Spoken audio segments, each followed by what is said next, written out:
Kesihatan mental adalah satu keadaan yang sejahtera di mana seseorang individu menyedari tentang keupayaan diri dan dapat mengendali tekanan dengan baik.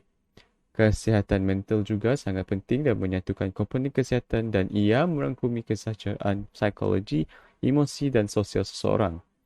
Kesihatan mental menghasilkan fungsi mental yang produktif dalam aktiviti sihat, memenuhi hubungan dengan orang lain, mempunyai kemampuan untuk mengatasi dan menyesuaikan diri dengan kesukaran. Menurut World Health Organization, wabak pertama penyakit coronavirus novel iaitu COVID-19 dilaporkan pada akhir Disember 2019 di Wuhan, China dan virus ini merebak cepat di seluruh dunia.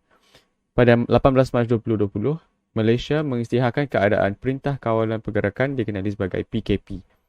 Kami daripada kumpulan 3 akan membentangkan punca-punca masalah mental disebabkan COVID-19 dari segi aliran falsafah dan juga kesannya.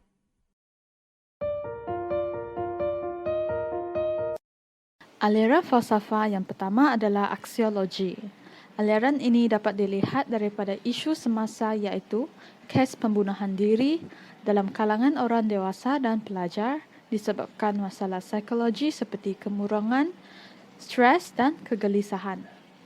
Menurut Akhbar Sinar Harian pada 23 Oktober 2020, situasi ini dapat dibuktikan dengan kes seorang pesakit yang telah disahkan positif COVID-19 telah melakukan perbuatan bunuh diri iaitu bertindak terjun dari bangunan hospital di Sabah.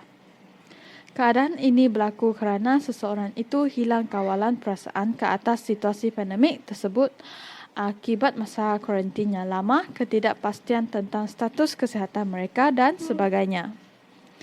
Walau bagaimanapun, kita seharusnya menyemai nilai kesyukuran dalam minda kita iaitu menghargai nyawa yang dianugerahkan oleh Tuhan.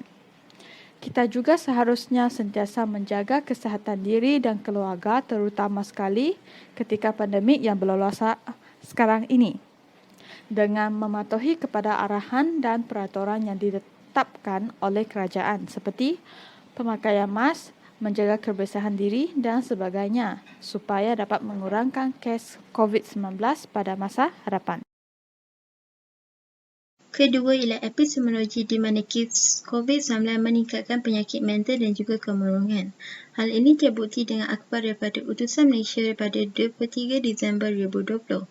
Ia kian meruncing apabila talian telefon disediakan oleh Mercy Malaysia menunjukkan sebanyak 46.8% panggilan adalah daripada individu yang mempunyai masalah psikologi. Puncanya, banyak perniagaan perlu berhenti beroperasi semasa Perintah Kawalan Pergerakan PKP sejak Mac tahun lalu menyebabkan ramai orang diberhentikan kerja. Golongan ini berasa tidak yakin dan akhirnya menjejaskan kesihatan mental mereka. Dalam isu ini, aliran falsafah epistemologi menggunakan pelbagai kaedah kajian rasional dari pihak tertentu untuk menangani COVID-19. Antaranya, menyediakan talian telefon bagi mereka yang tertekan dan kesahihan kaedah ini terbukti apabila Mercy Malaysia menerima banyak panggilan telefon daripada individu yang mempunyai masalah psikologi. Seterusnya, dalam isu masalah kesihatan mental disebabkan COVID-19, kita boleh mengupas isu ini berdasarkan aliran metafizik dari segi hubungan insan dengan ketuhanan ataupun keagamaan. Pakar perunding kanan Psikiatri Universiti Malaya Prof. Matia Dr. Muhammad Muhsin Ahmad Zahari berkata, sekiranya semakin ramai rakyat dijangkiti wabak ini, maka risiko untuk mendapati tekanan perasaan dalam kalangan masyarakat adalah semakin tinggi. Hal ini kerana terdapat pelbagai perkara yang menjadi punca seperti gangguan emosi petugas kesihatan yang kepenatan, keresahan, ketakutan rakyat, kebimbangan terhadap pekerjaan dan sumber keuangan dan banyak lagi. Oleh itu, menurut Dr. Syawaluddin menyatakan bahawa setiap individu mempunyai tahap tekanan yang berbeza-beza, sama ada terkawal ataupun tidak. Ramai yang dilaporkan telah membunuh diri akibat daripada tekanan yang berpunca daripada penularan wabak ini. Justru itu, jika dilihat dari segi metafiziknya, kita tidak seharusnya bertindak tanpa memikirkan kesannya. Kita mestilah percaya terhadap kewujudan Tuhan dan mentaati tuntutan agama terhadap diri kita agar kehidupan lebih terjamin. Sebagai contoh, mengkaji tentang akhlak seorang manusia terhadap melakukan perkara yang tidak membatasi agama kerana setiap agama menerapkan cara hidup yang baik terhadap penganutnya. Oleh itu, apa-apa masalah yang dihadapi, kita mestilah berserah kepada Tuhan dan percaya ke atas ketentuannya. Seterusnya, aliran falsafah logik juga dapat dikaitkan dengan isu masalah kesihatan mental yang banyak berlaku ketika pandemik COVID-19 ini. Hal ini terjadi berpunca daripada masalah kewangan yang dihadapi oleh rakyat selepas kerajaan bertindak untuk melaksanakan Perintah Kawalan Pergerakan PKP dan menyebabkan banyak syarikat terpaksa memberhentikan pekerja mereka. Situasi ini berlaku disebabkan oleh keuntungan perniagaan majikan yang semakin merosot akibat pandemik COVID-19. Oleh itu, logik terbahagi kepada dua, iaitu logik induksi dan logik deduksi. Logik induksi merupakan proses yang menyatakan butiran khusus kemudian umum, manakala logik deduksi pula merupakan proses yang menyatakan kesimpulan umum kepada khusus. Boleh dikatakan secara umum bahawa logik adalah aliran falsafah yang menerangkan hubungan idea dan memberi alasan bagi jawapan yang diberikan.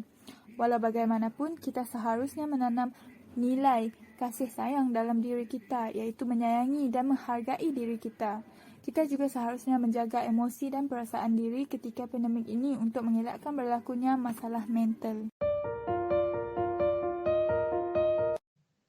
Kesimpulannya, terdapat banyak isu daripada pelbagai aliran falsafah yang dapat dikaitkan.